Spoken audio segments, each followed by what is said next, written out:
Salut les héroïnes, le phénomène de dépendance affective touche de nombreuses femmes et j'en ai fait partie. Et chez les femmes à haut potentiel, elle peut avoir une résonance particulière. Et vous avez été nombreuses à me demander une vidéo sur le sujet. Être HPI, c'est avoir une sensibilité accrue aux émotions et une intensité souvent dans les relations. Mais attention à ne pas confondre hypersensibilité et dépendance émotionnelle.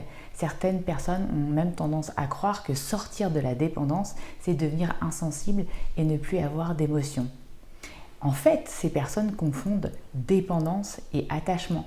On peut très bien avoir un attachement sain et durable aux autres sans pour autant rentrer dans l'extrême de la dépendance. Dans cette vidéo, on va explorer 25 signes de dépendance affective que j'ai pu observer chez les femmes que j'accompagne HPI et ou hypersensibles. En fait, cette vidéo, c'est un petit peu comme un état des lieux et dans une prochaine vidéo, je te montrerai comment sortir de cette dépendance affective. Et reste jusqu'au bout de la vidéo si tu veux connaître l'interprétation de ces signes et surtout, écris-moi après en commentaire combien de signes tu coches.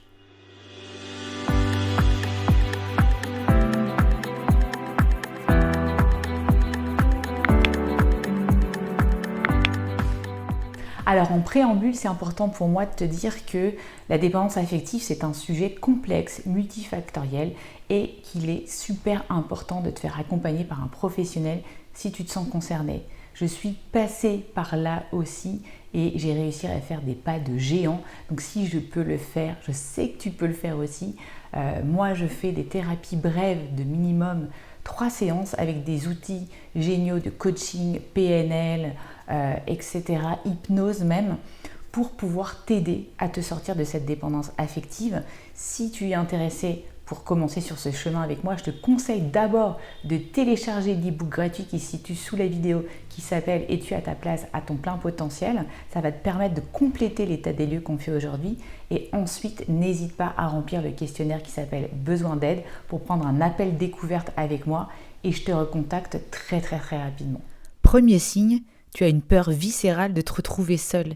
Et par conséquent, tu es capable de subir et d'accepter beaucoup de comportements négatifs de tes partenaires, voire même des violences verbales ou physiques. Tu n'imagines pas ta vie sans une relation amoureuse, d'ailleurs c'est la relation qui vient donner un sens à ta vie. Deuxième signe, dès que tu es dans une relation, tu te suradaptes à l'autre, à son mode de vie. Et souvent tu finis tes relations en ayant l'impression de t'être perdu en route et d'avoir sombré dans un faux self. Tu sens que tu t'es fané comme une fleur. Troisième signe, tu fusionnes avec l'autre très rapidement, dans cette recherche d'absolu. Tu veux partager un maximum avec lui, quitte à ne plus faire parfois des activités qui te plaisaient avant. Ou, quatrième signe, à l'inverse, tu es une amoureuse carapace. Tu as mis ton armure pour justement te protéger de tes attachements trop intenses aux autres et ne plus souffrir. Tu justifies parfois ton célibat et ton isolement social, déjà très fort chez toi, parfois en tant que femme HPI, de par ta différence, par l'amour de la liberté. Cinquième signe, tu as peur de l'abandon. Tu as une blessure d'abandon qui date souvent de l'enfance, consciemment ou inconsciemment, et qui se réouvre à chaque relation. C'est même un vrai schéma répétitif qui te colle à la peau. À chaque fois que tu es séparé physiquement, aussi par exemple de ton compagnon, tu angoisses, ou tu as l'impression que la distance va changer la relation. Sixième signe, tu as des comportements qu'on dit needy. Littéralement en anglais, ça veut dire être dans le besoin. C'est-à-dire que tu adoptes une position de mendiante de l'amour dès que tu te sens en danger. Tu veux aller contre ça, mais tu ne peux pas t'empêcher de le faire. Par exemple, tu vas rechercher une attention extrême de ton partenaire et s'il ne te la donne pas, tu vas insister parfois lourdement. Septième signe, tu as besoin d'être constamment rassuré sur toi et ta relation. Et à l'inverse, dès qu'il y a un danger, tu as peur que ça se termine. Moi, quand j'étais jeune, j'étais carrément anti-conflit et j'avais peur d'exprimer mes besoins, car à chaque fois, le lendemain, à chaque fois, je me disais que ça allait être fini. Huitième signe, tu es attiré par des partenaires indisponibles ou évitants. Tu as un attachement plutôt anxieux et peur de perdre l'autre et pour autant, tu te retrouves le plus souvent sur des routes barrées. Hommes mariés, fuyants, phobiques de l'engagement, syndrome du Peter Pan, tu sais, ces éternels enfants. À réfléchir, la question que je te pose, c'est en quoi aussi Le premier homme de ta vie, ton père, n'était pas le premier homme indisponible. 9e signe, tu as constamment besoin de validation. Tu as une faible estime de toi, donc tu recherches constamment l'approbation des autres pour dire ou faire quelque chose. Tu es dépendante du regard des autres. 10e signe, tu as de la difficulté à prendre des décisions. La question « tu préfères quoi chérie, ça ou ça ?» ça t'effraie. Rien que l'idée de décevoir l'autre si tu prends la mauvaise décision te paralyse. 11e signe, tu mets l'autre sur un piédestal. Tu aimes l'autre à la hauteur de ta dévalorisation. Étant plus que la moyenne, on va dire, très lucide sur tes défauts, tu recherches en l'autre les qualités que tu ne penses pas avoir en toi. 12e signe, tu as du mal à tourner la page de tes relations. Alors, je ne dirais pas que tu es comme une moule accrochée à son rocher, mais quand même, si la relation se finit pour de bonnes raisons, tu continues à penser à l'autre de manière presque obsessionnelle. Tu rumines encore et encore sur tes relations passées, le pourquoi du comment et comment tu aurais pu faire différemment. 13e signe, tu as peur d'un amour profond et ennuyeux. Tu es accro aux relations et sensations fortes. Tu es très attaché à l'intensité des sentiments. Mais telle Ariane dans Belle du Seigneur, tu tombes souvent dans les griffes de personnes qui vont profiter de ce trait chez toi. 14e signe, tu es jalouse de manière excessive. Une vraie petite fliquette contrôlante et méfiante parfois, toujours sur le qui-vive, toujours en alerte. Bien sûr, tu sais qu'aimer, ce n'est pas posséder l'autre. Tu tiens trop à ta liberté, mais le paradoxe, c'est que tu ne peux pas t'en empêcher. 15e signe, tu as une peur bleue de l'échec sentimental, beaucoup plus forte par exemple que de perdre ton boulot ou des choses matérielles. 16e signe, tu subis le jeu des sites de rencontres.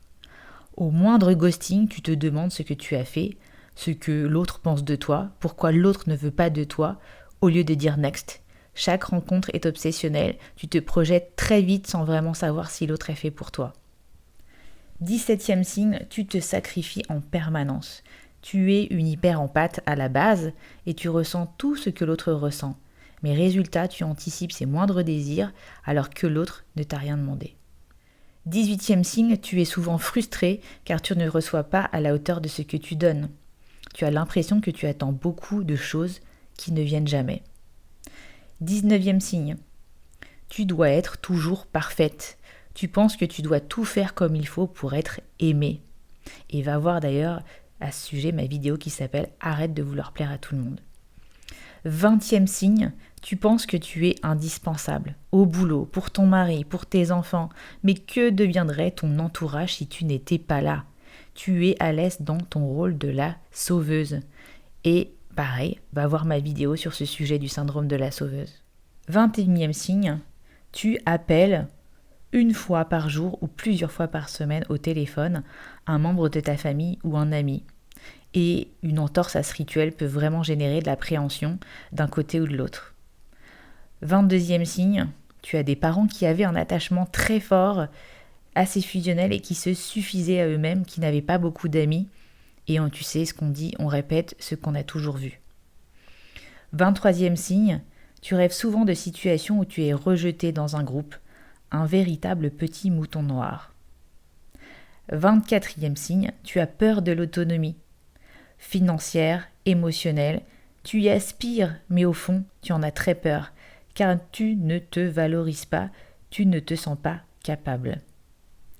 25e signe, et dernier, tu as des dépendances autres que émotionnelles ou affectives pour consoler ton manque affectif. Tu combles et tu remplis ton vide affectif par des compulsions alimentaires, par exemple, de l'alcool ou encore des drogues. Alors écris-moi maintenant en commentaire dans combien de signes tu te reconnais. Plus tu as de signes, plus ta dépendance affective est élevée. Et si le nombre de signes se situe déjà entre 5 et 10, je pense qu'il y a déjà matière à consulter un professionnel pour retrouver le chemin de l'autonomie affective. Et la prise de conscience, pour moi, c'est vraiment la première pierre angulaire sur ton chemin de reconnexion pour avoir des relations beaucoup plus saines avec toi et avec les autres. Comme tu as pu le ressentir sûrement dans cette vidéo, il y a un lien de corrélation énorme entre dépendance affective et doute de soi. Si tu veux commencer sur le chemin de la reconquête de ta confiance en toi et de ton estime de toi, j'ai créé un programme en ligne qui s'appelle le défi des 21 jours, reconnexion à ton plein potentiel, avec un spécial bonus justement qui s'appelle Élixir de confiance. C'est 2 heures de contenu pour te remettre sur le chemin de la confiance et de l'estime de toi. Et puis, reste avec moi dans les futures vidéos car je vais faire, comme je te l'ai dit, une vidéo sur comment sortir de la dépendance affective. Je vous dis à bientôt les héroïnes. Ciao, ciao!